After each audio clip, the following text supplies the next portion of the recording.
sheegaantuna qiimo ma leh bulshada way qaybisaa qabyaan anigu u aqaan giraan qaran baynu nahay giraan qaran baynu nahay giraan qaran baynu nahay qof iyo naf quraynu nahay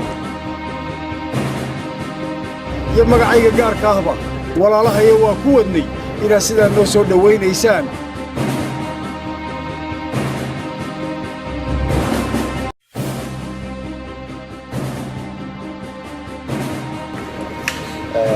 socodka iyaga annaga ka warrami doona laakiin waxa keliya aan ka sheegaynaa inaan midda ii soconay gobolka u soconay heerka halkan fadhiyo u soconay heerka halkan fadhida meelaha halkan fadhiyo u soconay halkanna waxaanu u fadhiisanayno marka horeba qorshaha iyagu ahaa inaanu salaadiin xaggan gobolka oo dhan beelaha la kulanno ayaa waftigaa miisaanka lagu soo baxay wuxuu yidhi cod ballaaran inuu awal rabo cidima kuu sheegtay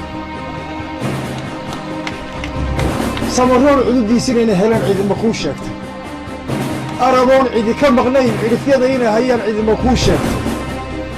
ciidagala inuu ciseeyey cidima kuu sheegtay baan ku yidhi saddex isbicodka inay doonayaan talow cidinma idiin sheegtay ka loo tartamayaa harti cidna inaana iga dheeraynay talow cidinma idiin sheegtay codku inuu waddani yahay doorkan talow cidinma idiin sheegtay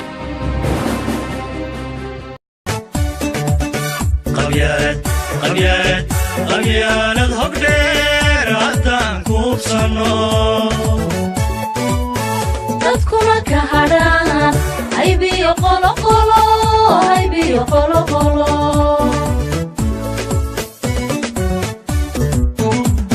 ninkii u hawayn hoggaanka dalko hankaagu hadhaafo hadhaafo hadhaafo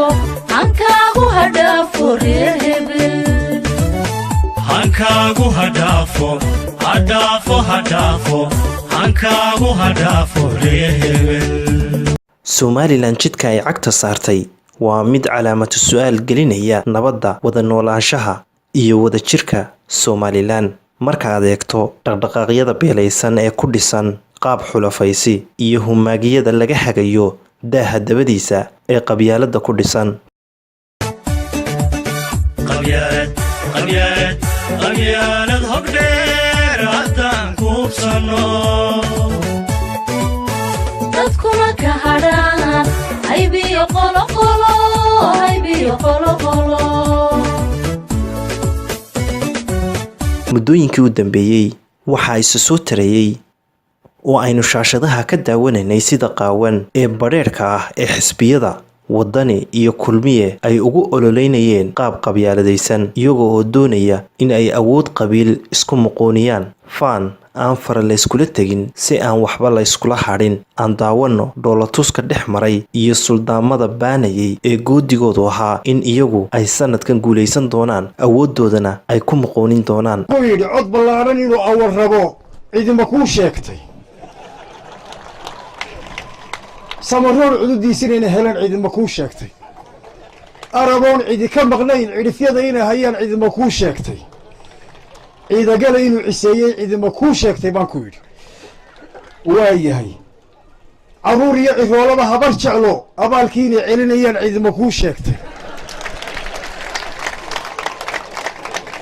caleemo qoyan inay harti ku soo dhoweeyeen una soo camirayaan cidima kuu sheegtay ciisihii inuu caawinayo cidima kuu sheegtay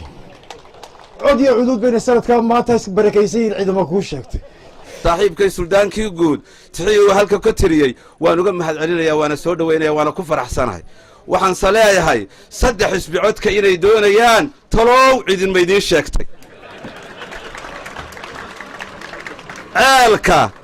ceelka iyo ciiddu inay hiiliyaan talow cidinma idiin sheegtay baadidaynu kala ceshannaa cidla inaanay dhacayn talow cidima idiin sheegtay cidna inaanay iga kiin xigin talow cidinma idiin sheegtay codka loo tartamayaa harti cidna inaanay iga dheeraynay talow cidinma idiin sheegtay codku inuu waddani yahay doorkan talow cidinma idiin sheegtay qabyaalad hogdheer haddaan kuubsanno dadkuna ka hadhaan haybiyo qoloqolo biyo qolo qolo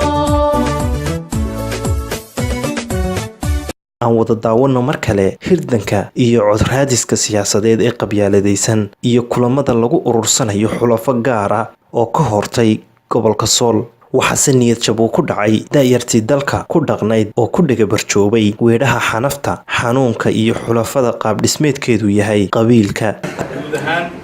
gobolka oo dhan waxaan u sidnaa salaam sharaf iyo calool wanaagsan aad iyo aad baad u mahadsantihiin waana tii la sheegay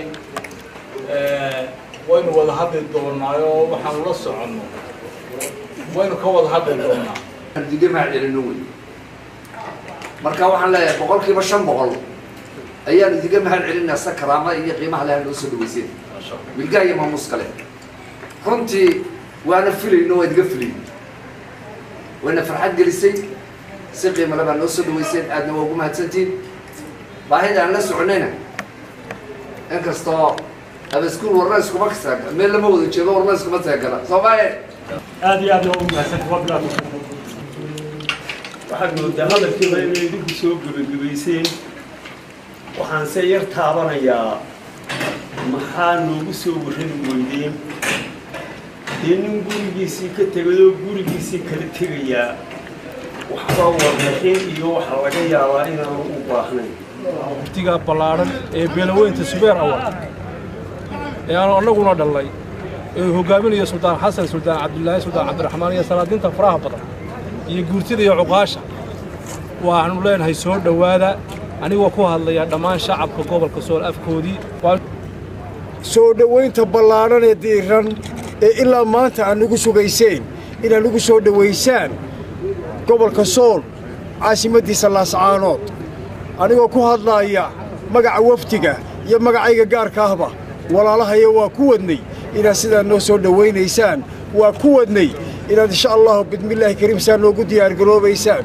kal iyo laab ayaabanu ayaan idinka ducaynaynaa shacabka reer Laascaanood salaanta islaamkaanu ku salaamayna assalaamu calaykum waraxmatullaahi wabarakaatuh marka xiga aad iyo aad baan walaalayaal idinku mahadnaqaynaa way naga dhaxaysay soo dhaweyntu